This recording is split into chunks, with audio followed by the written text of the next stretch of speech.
Hello বন্ধুরা, আমি অনু update with অনু চ্যানেলে তোমাদের স্বাগত। আমি চলে এসেছি চিনি সিরিয়ালের আপডেট নিয়ে। চিনি সিরিয়ালে দেখা যাচ্ছে যে আমাদের রায়চৌধুরী বাড়িতে তারকেশী, চিরস্ত্রী, দ্রোণের পিসি এরা সবাই ভগবতীর জন্য নীলমাধবের কাছে পুজো দিচ্ছে। ভাবে ভগবতী অন্তত শান্তিতে থাকুক, সে যেন গানে চান্স পায়। তাদের জীবনে তো আর শান্তি নেই, অশান্তিতে ভরা। অন্তত ভগবতীর দিকে ভগবান মুখ চেয়ে থাকাক। যেই আরতি করতে থাকে ভগবান একটা অমঙ্গলের ইঙ্গিত। হ্যাঁ বন্ধুরা, সেটাই হয়। কি হয় না, আমাদের ভগবতী কম্পিটিশনে গান গাইতে পারে না, তাও আবার অপালার জন্য।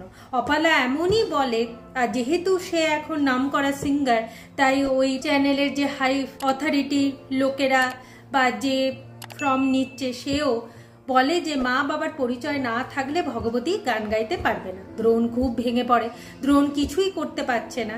এরপর কষ্ট পেতে পেতে সে ভগবতীকে নিয়ে বাড়ি ফিরছে। ভগবতী বুঝতে পারে যে তার মস্ত ডাক্তারবাবু কষ্ট পাচ্ছে, তাই মস্ত ডাক্তারবাবুকে ভুলাবার চেষ্টা করে যে তার মা বলতো যে ভগবান একটা রাস্তা বন্ধ করে দিলে আরেকটা রাস্তা ঠিক খুলে দেয়।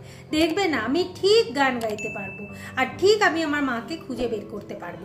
সত্যি ততগুলো মানুষের সামনে এত বড় কম্পিটিশন আমি গান গাইতে পারতাম নাকি? পারতামই না। তাই তো ভগবান এই রাস্তা বন্ধ করে দিল।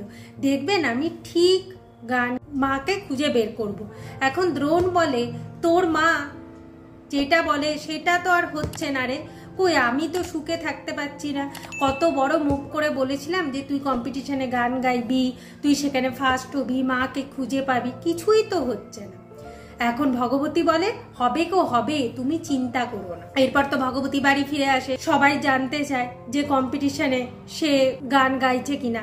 আগামী পর্বে দেখা যাচ্ছে যে ভগবতী বলে কম্পিটিশনে এত মানুষের সামনে সে গান গাইতে পারবে না, তবে সে পাড়ায় পাড়ায় গান গেয়ে মাকে খুঁজে বের করবে।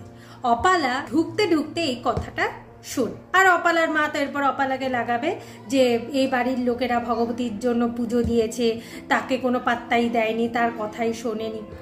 এইভাবেই আজকের পর্বটা শেষ হয়ে যাচ্ছে। আশা করি আজকের পর্বটা তোমাদের ভালো লাগবে। ভিডিওটা দেখবার জন্য আর আপডেট উইথ অনু চ্যানেলের পাশে থাকবার জন্য অসংখ্য ধন্যবাদ।